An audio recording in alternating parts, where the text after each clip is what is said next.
لها ربنا يوفقها يا رب ان شاء الله في ايا كان الطريق اللي هي هتاخده سواء فن او لا. تنجيد هو ده اللي وقي اللي هيحميني بالرصاص. This is not my day.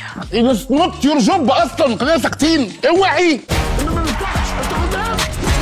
واي اساعدك اعمل ايه؟ بقى انت الفيلم اكشن وبطوله نسائيه، قديش كنتي متخوفه من هاي التجربه؟ لا طبعا كنت خايفه جدا لانه كل حاجه جديده عليا في الموضوع. يعني الاكشن كوميدي ده شيء صعب مش سهل خالص وكان تحدي بالنسبه لي.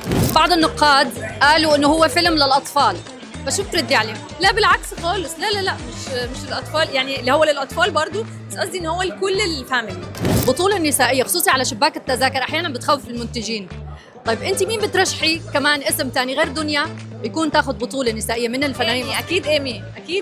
طيب هلا اذا تعرضتي للخطر شو اول ردة فعل بتعمليها بس بلهجه روكي الغلابه؟ لا كروكي بتضرب على طول، يعني هي ما بتستناش، يعني هتلاقيها في الفيلم دي طول الوقت بتضرب. يعني احكي لي عن تجربتك مع احمد سعد بالغنية.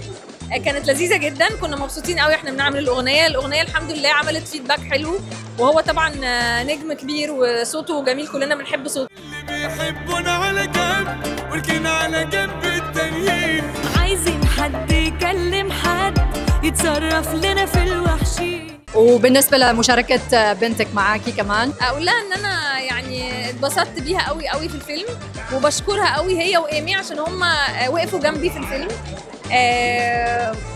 وعايزه اقول لها ربنا يوفقها يا رب ان شاء الله في ايا كان الطريق اللي هي هتاخده سواء فن او لا.